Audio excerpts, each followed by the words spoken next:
Good day to you, sir. Mr. Jeff Wood joining me here on this month's ASTV Sportcast with Sport Manitoba down at 145 Pacific Avenue. Currently, we are sitting at our homes, Jeff. And first and foremost, Happy New Year to you. Happy 2022. Thanks for taking the time and joining me today on a great program and a campaign that's starting earlier or later this week, I should say. Yeah, Happy New Year to you. Thanks for having me on. I'm looking forward to the talk today. Absolutely. So just to give a quick intro to it, it is the Play More, Be More campaign that will be starting up this week with Sport Manitoba. And it always revolves around the debate, the topic, the discussion. However, for many players, whether or not sports specialization should occur, when it should occur, how it should occur, all those wonderful W's and H's. So Jeff's going to join me and first talk about the ongoing debate. Do young kids need to play one specific sport year-round?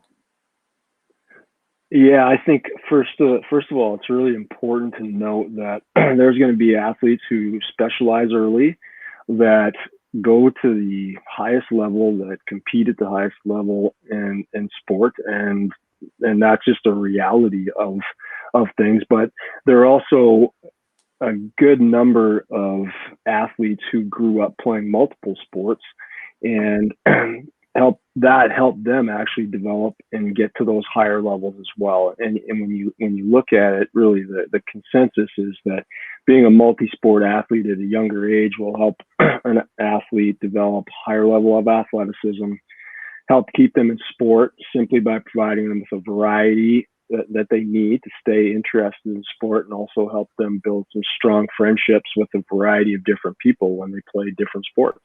And all of those things can lead to young athletes wanting to stay in sport for a lifetime versus, burning out at an early age just because they've been inundated with the same sport and the same training and over again, year after year, until they just don't want to do it anymore. We never had ice when we were younger, Jeff, 12 months of the year, which was a good reason why, we played soccer, or we picked up a baseball bat, or we had a set of golf clubs in the garage that we brought up for the summertime. Nowadays, technology has given us the opportunity to really specialize, and the infrastructure has given us a chance to specialize in playing a sport year round.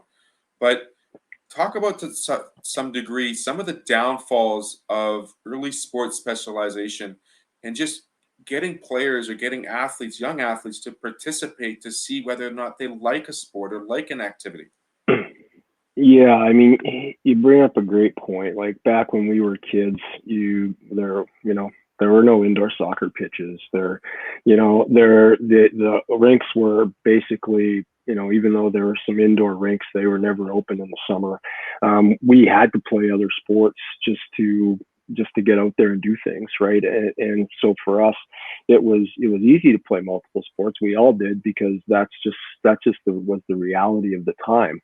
And so when I was growing up, we played all kinds of sports, but I played soccer in the summer, I played hockey in the winter, and as I got a little older, I played a little bit of football and volleyball and basketball and all those different things, and they were all very seasonal. So you can get out there and play 3 or 4 different sports a year and really develop that athleticism and those different movement patterns that certain sports only allow for certain movements, right? So when you look at early sports specialization, the majority of the research points to really, the downfalls being related to increased risk of overuse injuries, because you're constantly doing the same movements over and over again with very little rest or recovery time. Increased risk of burnout, so you're doing too much, too soon, too intense, and you get this decreased level of athleticism potentially just because you're not given the opportunity to move in different ways. You just, here's hockey, here's how you skate, here's how you shoot, here, all these different things, but you're not given the opportunity to try different athletic endeavors or sports, just because you're being, I don't want to say the word pushed, because some kids love their one sport and they'll play it and they'll keep playing it. And and the training that they need to do to kind of, you know, get more athletic is, you know, now really a part of an overall training plan for a year, right? So if you look at, let's say for example, soccer, they're playing indoor soccer, they're playing outdoor soccer when there's no snow. They've got academies and training programs and to work on and develop their strengths for that sport, but a lot of them are too sport specific and they don't address some of the athleticism issues that a lot of athletes run into. You talk about athleticism. I'm going to put my CSCS hat on with you, Jeff, for a minute and Yeah, talk about the right on. physiological downfalls. When you talk about repetitive exercise, repetitive motion, there is a lot of imbalance that can be created in young bodies, in young males and females, both, when it comes to repetitive action. And when those imbalances may not show up at a 10, 12-year-old level, that muscle memory, that brain thought, that imprinting certainly shows up in their later years to, contraindications of motion, flexibility, muscle structure, and what have you. Certainly a downfall that we may not see at the current present time, but down the road, picking up a golf club or learning how to properly do a yoga would benefit. And we're seeing a lot more of those introductions into the academies and into the showcase programs with sports specialization. Is that maybe one of the benefits to seeing, these people that are designing programs to say, wait a sec, we need to include a soccer warm up. We need to include a yoga stretch. We need to include something that is going to recreate a balance for these athletes that aren't, like you said, being pushed, but do have that factor of really loving a sport and wanting to play it every day. Yeah, I agree with you. Like you're basically, when it comes to any athlete preparing for a sport, it's important that from a programming perspective, as you know, as a strength and conditioning coach, our goals are really to help develop overall athleticism and strength and aerobic and anaerobic conditioning and all those different things. But we also try and plan in times where they're off the court, off the field, off the ice, and getting some movements and different patterns in there that they need to work on and develop to prevent those overuse injuries. And you're going to see it in the different academies out there, whatever sport it is, basketball, soccer, hockey. They are working on that athleticism because they see those overuse injuries happening quite a bit. So, I'll use an example that I've noticed over the years, just working with a lot of different hockey players, is that when you get hockey players to run, sprint, the ones that have often just played hockey, they actually sprint like they skate, right? They don't sprint in straight lines. They push laterally a little bit. Their arms swing differently. And I've even had goalies that run like they're carrying a blocker and a glove, like their hands are like this. And and elite goalies like Western Hockey League goalies and things like that. And I'm wondering, how does this happen? Just because you're always in this position doesn't mean you run like that. You have to, and that's where, in my mind, the whole developing athleticism piece is really important. Yeah, hockey players, predominantly skate and move laterally and rotate and all those different things.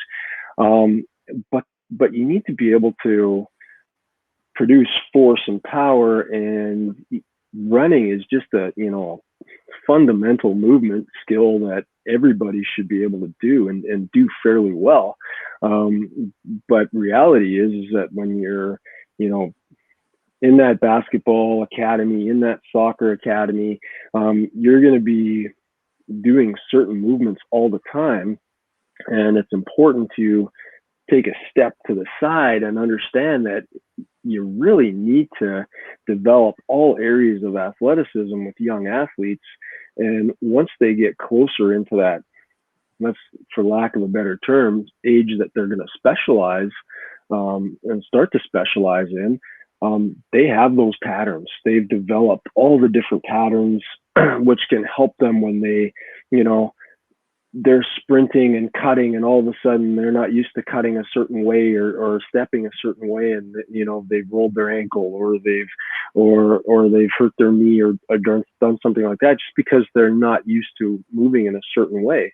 And if you give them those opportunities to work on a variety of different movements and different patterns and play different sports, there's lots of good examples of programs that run, in off seasons, where they get, hockey players do judo, they do boxing, they do a variety of different things. And I'm not going to just overload hockey. It's no different. Like, you go to a basketball camp, and they might have a yoga or a yoga instructor doing a session, and they may have some mental skills coaches working on some of the things that they need to work on in goal setting, and how to reset after making a bad play, or work on relaxation techniques and different things like that. There's a variety of different things that you can do to create a well-rounded program where, the reality is that people are going to try and specialize early because they think they're going to be ahead of the game in the long run, when, the draft years and all these different things come up, or college scholarship opportunities. But, there's a whole other side of growth and development that comes into it, where, you're going to have a 12-year-old boy who's 6'1" and weighs 160 pounds, and you're going to have another 12-year-old boy that's 5'0" and weighs 80 pounds, right? And then what happens to that smaller kid that doesn't necessarily get those opportunities at those younger ages, and is a bit of a step behind? What are the parents looking for them to do to help improve their athleticism, and things like that? Like, those are kind of important things that we need to consider in a total programming perspective. The reality is we're never going to stop kids or their parents from kind of specializing early, because they think that's how you get ahead in sport. But there's so many different examples of other, athletes that play other sports. You look at a John Tavares, playing hockey and lacrosse, and Jonathan Taves, playing soccer and hockey, and Travis Zajac playing, volleyball and hockey, and, different things like that. Like, you're gonna run into, look at the geeky boys, like baseball, hockey. There's a variety of different athletes out there that play other sports, and have benefited from playing those other sports, just as a carryover, and the variety of movement patterns that they experience takes their athleticism to another level. It certainly does. And you brought up some really great examples of players, and I'll look at them as role models for a lot of these young stars, because they watch the TV, they watch the highlights. I think of Bo Jackson, the quintessential by player, Deion Sanders from our age. And you look at today's game in football with Kyler Murray, how he was drafted both baseball and football with the choice of what to play. And, you hear interviews of Patrick Mahomes, who comes out and says being a multi-sport athlete, that cross-training athlete at a young age, sets him up more for success than sports specialization. And I truly feel it, when my son gets into sports, he'll be playing all of them seasonally. And I hope that he gets to gravitate to ones that he enjoys. And I think the enjoyment of sport is being taken out of it. And I don't want to talk about the pushing of an athlete or pushing of a young star, but we are seeing it to the opportunity of, maybe he's got the skills that will one day pay the bills, and they don't look at the skills after the bills are paid and the rest of life after your sport you love. So let's talk about some of the programming that is available at Sport Manitoba for multi-sport athletes, or getting them involved in more than one sport at one time? Yeah, we've got a variety of different things that we do. Obviously, in our performance center, we work with athletes, provincial team athletes from really the ages of 12 of 13 until 20, 21 years of age. So our goal in all of that is to help them develop as athletes and not just as boxers or soccer players or basketball players. We want them to do that. They work with their individual sport coaches on those things, but we want to develop that athleticism and that strength and the conditioning that can help them get better at their sport, and that's something that we do year round. We also have a multisport camp in the summer that we run for 3 weeks for kids in that kind of ideal range of, developing athleticism when they get into the, 8, 9 to 14, 15 years old, where they can really work on different aspects of athleticism and kind of program those movement patterns into their brain and into their bodies, and really really get some good development out of that. We have a girls multi-sport series that we host in our facility on in-service days, exclusive to girls ages 7 to 12, and they get to try multiple sports delivered by our different provincial sport organizations. And then we have game day as well, which we've done in the past, which is a really neat one-day event that we run typically on a Saturday early in the new year that exposes people to a variety of different sports. Our gymnasium is filled with basketball, volleyball, fencing, table tennis, you name it, a variety of different sports, disc sports, and things like that. Unfortunately, it's canceled for this year just because of COVID restrictions and whatnot. But it's a really cool event where people get to experience a variety of different sports. And we have obviously the campaign that we're getting back into, the Play More or Be More campaign, starting up this week as well. Absolutely, yeah. You're good with these segues, Jeff. I like that. You're making it easy for me. The Play More, Be More campaign starting up this week. Talk about that program and how it's going to be working starting this week and in the continuous weeks afterwards. Right. So the Play More, Be More campaign is really about exposing athletes to the benefits of becoming a multi-sport athlete, and how playing, how, for example, playing soccer could help you as a basketball player or a hockey player, or playing lacrosse can help you as a hockey player, or playing basketball can help you in volleyball, or variety of different sports, and just the different patterns and different movements that you develop by playing other sports. And obviously the positive psychological or mental benefit of getting that rest from that one sport and doing some other sports and trying something different and having some fun with it, and even making other friends. So Play More, Be More is really about kind of giving athletes, giving parents that information that can help them decide other sporting opportunities for their kids, and how those different opportunities can help them in other sports. Certainly a fantastic program for young athletes, and it's a great way to introduce sport in different ways to participants that they may find a liking to. I mean, unless you give a young athlete a tennis racket or a basketball, chances are they may not know that they like it or not. I mean, that's the beauty of sport as well, and the camaraderie and the friendships and the building of those relationships now and how they foster. I mean, I still have conversations with players and coaches I've had throughout my entire career, Jeff, as probably you do as well. Just talking sport and talking about trends and whatnot. It truly is a group that is never ending and evergreening.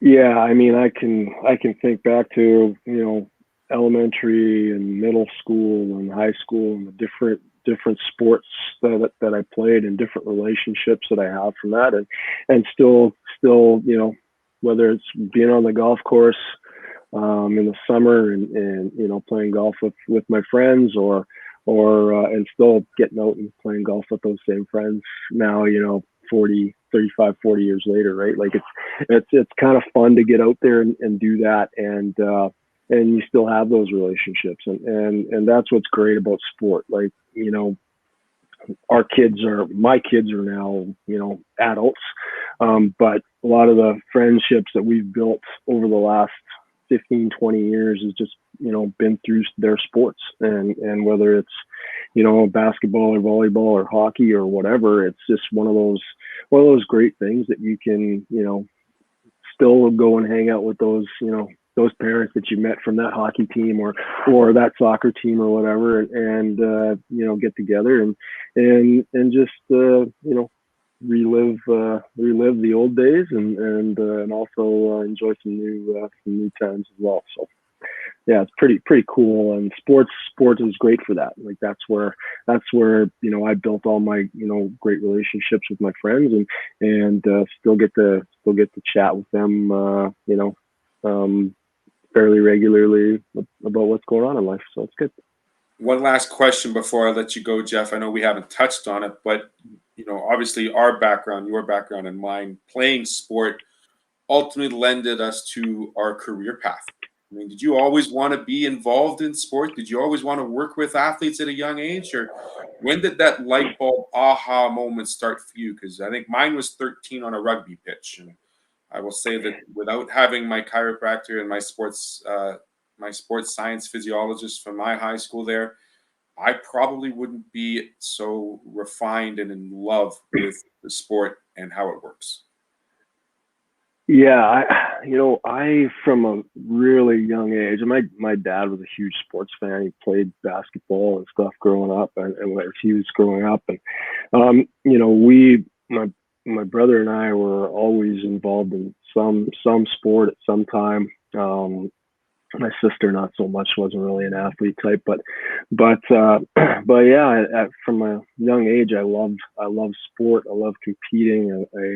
I found even when I was in university, in kinesiology and stuff, that getting the opportunity to do a little bit of volunteering and coaching, and that really kind of sparked my interest in it. And once I got into the exercise physiology courses and kinesiology and things like that, it really kind of helped me understand better what I could have done better or differently when I was younger. That doesn't mean I would have ever gotten to the highest level, or anything like that. But what it did do is kind of get me centered and really help me figure out what can make an athlete better, and how I can help coach them to get better, and hopefully help get them to that level that they want to get to. And I can't say it was, I was 12 or 13 or anything like that. I just love sports, and I just love playing them. And when I got into high school, I started training more, and our football coaches really encouraged that, and that certainly helped from the sports science aspect. I can look back and go, yeah, what we did was probably garbage. But at the same time, it got you into that thought that, hey, if you want to get better at something, you have to train for it. And here's some basic things that you can do to do that. And so that was really, kind of my driving force. I started coaching basically right out of university, and doing strength conditioning and things like that, and just fell in love with it, man. I've been doing it for 25, 26 years. So it's been great that way. And I just find that, I keep learning more and more all the time. So it's just, there's always new stuff coming out in our field, and it's important to understand that the basics are still the basics, and you got to stick to those things. But there's also new things coming out, and that really kind of keeps me energized as well. So certainly, a lot of those things coming out is the programming. To find out more about the Play More, Be More campaign, do check out sportmanitoba.ca. Always an easy website to navigate. Browse button searches are there. All of their programming throughout the year, as well as their sports leadership series, as well as upcoming dates and events, will keep you up to date. To stay even more update, make sure you follow them on their Twitter page at Sport Manitoba for the latest and greatest in sport. 145 Pacific Avenue is where you'll find Sport Manitoba. Really want to thank Jeff for spending some time with me. I could probably talk hours about this discussion with you, as could you. Just because we have such a love for it. And I think the reason why is because we love to see the next generation excel just as great, if not better, than what we did. So, Jeff, I want to thank you very much for your time. Have a great rest of the week. And we look forward to seeing how this program develops over the coming months. Yeah, thanks very much for having me. I'm happy to chat anytime. Actually, if you want to do this again, I'm happy to do it. Talk training and stuff. That's always good. Yeah, and again, like our Play More and Be More is getting back at it tomorrow, and you can just search our website. You can do a Play More, Be More search, and you'll find all the information there. Jeff Wood from Sport Manitoba. Thanks so much for joining me again. Take care, everybody. We'll see you next month here on ASTV.